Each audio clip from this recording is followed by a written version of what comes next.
Bismillahirrahmanirrahim. Assalamualaikum warahmatullahi wabarakatuh. Nama saya Pramesti Widyaningrum dengan NIM 1908202050. Saya dari jurusan Hukum Ekonomi Syariah A semester 4. Di sini saya bertujuan untuk memenuhi tugas mandiri dari mata kuliah Fikih Muamalah 2 yang diampu oleh Bapak dosen Jefik Zulfikar Hafidh MH. Kebetulan saya membahas materi mengenai tindak pidana ekonomi dalam teori hukum gosok dan dalam teori hukum ihtikar. Sistem ekonomi tidak kalah penting dari ilmu ekonomi, sebab sistem ekonomi itu terus mengikuti kebutuhan manusia serta alat pemuas kebutuhannya.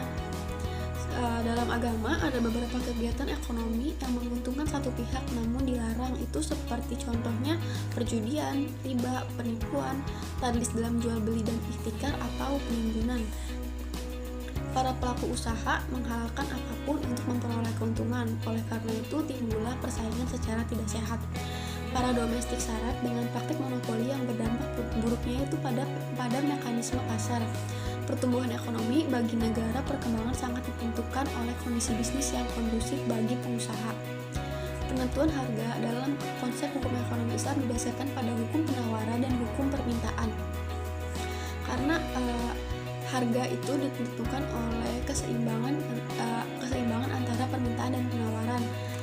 Karena permintaan konsumen itu harus sesuai dengan kapasitas produksi, sehingga tidak ada alasan pasar untuk menaikkan atau menurunkan harga.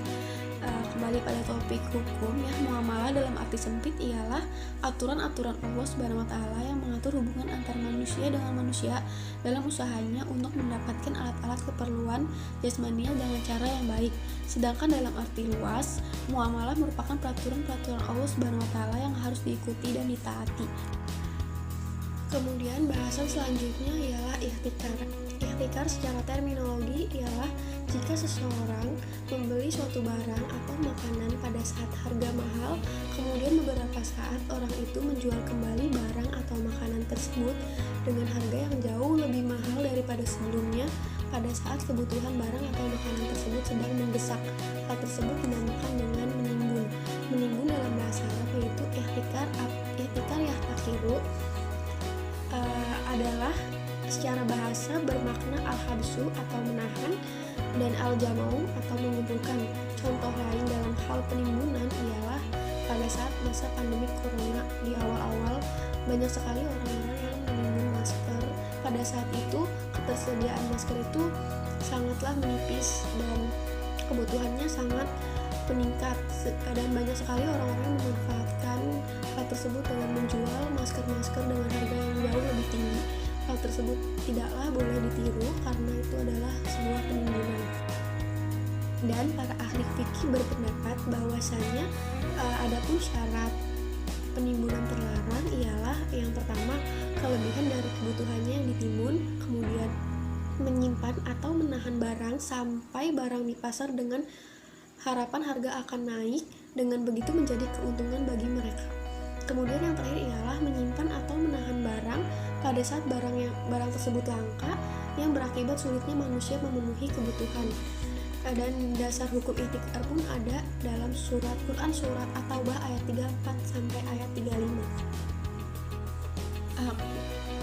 Kemudian terkait status hukum ihtikar, para ulama berselisih bahwasanya rinciannya ialah haramnya ihtikar karena ada hadis yang berbunyi barang siapa yang melakukan ihtikar maka hukumnya adalah dosa. Hadis riwayat Muslim kitab Al-Buyu bab tahrim al-ihtikar al-Aqwat 1605. Kemudian makruhnya ihtikar karena hanya terbatas kepada hukum makruh saja. Kemudian selanjutnya ialah hukum gosok. Gosok ialah mengambil sesuatu secara zolim atau secara paksa dengan terang-terangan.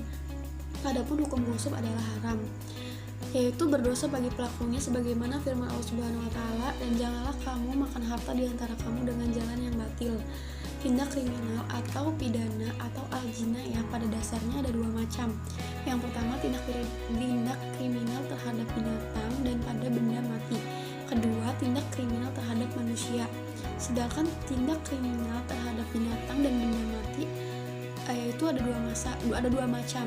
Yang pertama ada gosok atau penyerobotan, dan yang kedua adalah pengrusakan atau al-itlaf. Kedua macam tindakan ini semakna yaitu meletakkan tangan atau menguasai atas harta hak orang lain dalam bentuk yang melanggar, yaitu suatu sebab munculnya kewajiban membayar denda atau ganti rugi atas tindakan kejahatan harta atau hak orang lain tersebut.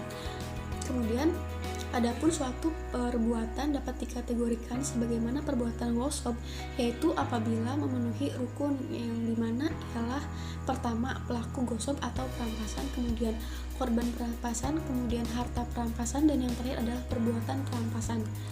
Kemudian hukum ghosab adalah haram atau dilarang dalam Islam, dan orang yang melakukannya telah melakukan perbuatan dosa. Pengharaman tindakan ghosab terdapat dalam Al-Quran, hadis, dan ijma.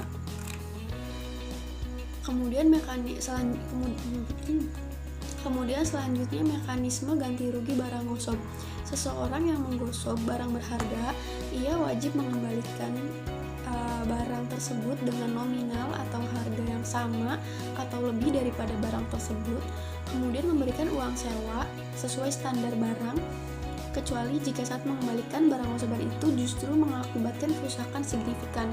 Misalnya, seseorang menggosok papan untuk menutupi perahu yang bocor di tengah laut dan perahu tersebut memuat kekayaan milik orang lain, maka penggosok tidak berkewajiban mencopot dan mengembalikan papan tersebut kepada pemilik papan, dan penggosok hanya wajib mengganti harga papan tersebut kepada pemilik papan untuk menghalalkan kepemilikan papan. Sekian ringkasan pemaparan materi dari saya. Kurang lebihnya saya mohon maaf. Wabillahi taufiq wal hidayah. Wassalamualaikum warahmatullahi wabarakatuh.